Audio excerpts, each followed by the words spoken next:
بسم اللہ۔ امور حج کا اہتمام اور حجاج کے لیے سہولیات فراہم کرنا۔ اسلام کے ابتدائی دور میں گورنر اپنے اپنے صوبے میں حج کے متعلقہ امور کے ذمہ دار ہوتے تھے۔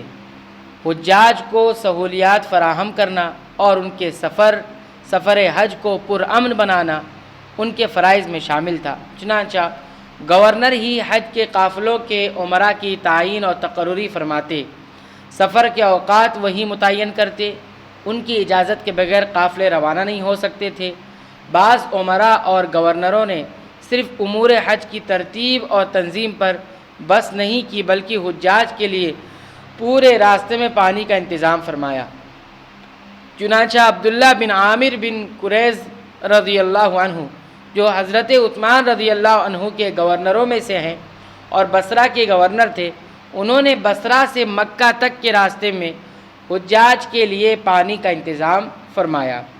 فقہائے امت نے یہ واضح کیا ہے کہ حجاج کے لیے سہولیات فراہم کرنا گورنر کے فرائض میں سے ہے۔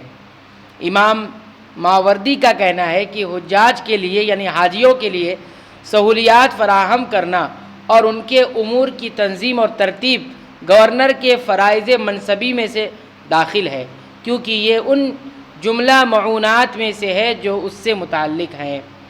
شرعی حدود کا نفاذ۔ اللہ تعالیٰ اور رسول اللہ صلی اللہ علیہ وسلم کے احکامات کی نافرمانی کرنے والوں پر شرعی حدود کا نفاذ گورنر کا دینی فریضہ ہے۔ یہ ان اہم ترین امور میں سے ہے جو گورنر کے ذمے عائد ہوتے ہیں، خواہ ان حدود کی زد میں وہ لوگ آتے ہوں جو مسلمانوں کے عام منافع سے کھلواڑ کرنے والے ہوں یا وہ لوگ جو مخصوص اور متعین لوگوں کو نقصان پہنچاتے ہوں۔ عثمان رضی اللہ عنہ اور آپ کے گورنروں نے شرعی حدود کا مکمل نفاذ اپنے دور میں کیا۔ صوبے میں امن و امان فراہم کرنا۔ صوبے میں امن و امان کی حفاظت گورنر کی اہم ترین ذمہ داریوں میں سے تھی۔ اس کی خاطر وہ مختلف کارروائیاں اختیار کرتے تھے۔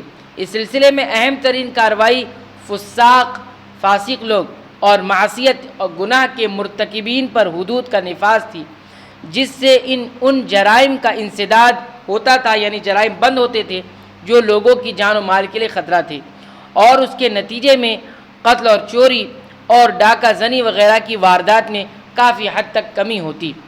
حدود کے نفاذ کی بات صرف انہی باتوں پر منحصر نہ تھی، بلکہ دوسروں کے خلاف کہی گئی باتوں پر حد قذف وغیرہ بھی جاری کی جاتی تھی۔ جیسے کسی نے کسی پر الزام لگایا تو اگر الزام ثابت نہیں کر سکا تو حد قذف بھی لگتی تھی، جس سے اخلاقی جارحیت سے لوگوں کو امان ملتا اور ان کی عزت و آبرو محفوظ رہتی۔ ایک دوسرے سے امان کی فراہمی پر بس نہیں کیا جاتا تھا، بلکہ خلفائے راشدین کے حکم سے گورنر اور امراء رعایا کو سانپ، بچھو اور کیڑے مکوڑوں سے بھی امان فراہم کرتے تھے۔ چنانچہ بلادری کا بیان ہے کہ نصیبین کے گورنر نے معاویہ رضی اللہ عنہ کو لکھا، جو شام اور الجزیرہ پر عثمان رضی اللہ عنہ کے گورنر تھے، کچھ مسلمانوں کو بچھوؤں نے ڈنک مارے ہیں، تو معاویہ رضی اللہ عنہ نے انہیں لکھا کہ کچھ لوگوں کو شہر کے مختلف حصوں پر متعین کریں اور انہیں حکم دیں کہ وہ ہر رات متعین تعداد میں بچھو پکڑ کر حاضر کریں۔ انہوں نے ایسا ہی کیا اور بچھو حاضر کرتے، پھر آپ انہیں مار ڈالنے کا حکم دیتے۔ تو امن و امان میں یہ بہت ساری شکلیں آتی ہیں، یہاں تک کہ کیڑے مکوڑوں سے بچانا بھی امت کو اور صوبے کے رہنے والوں کو یہ بھی گورنر کی ذمہ داری میں آتا تھا، اور یہ باقاعدہ آدمی متعین تھے جو سانپ، بچھو یا اس طرح کے جو زہریلے جانور ہوتے اس کو پکڑنے پر مقرر کیے گئے تھے، اور وہ پکڑ کر لاتے، پھر ان میں سے جس کو لگتا کہ مارا جائے، قتل کر دیا جائے، تو انہیں مار ڈالا جاتا ہے۔ تو یہ کچھ ذمہ داریوں کا ذکر ہے، اور بھی ذمہ داریوں کا ذکر کیا گیا ہے، انشاءاللہ آئندہ درس میں ہم اسے دیکھیں گے۔ اللہ رب العالمین سے دعا کرتے ہیں، رب العالمین تو ہمیں صحابہ کرام کی سیرت سے سیکھنے، سمجھنے اور اسے اپنانے کی توفیق عنایت فرما، آمین۔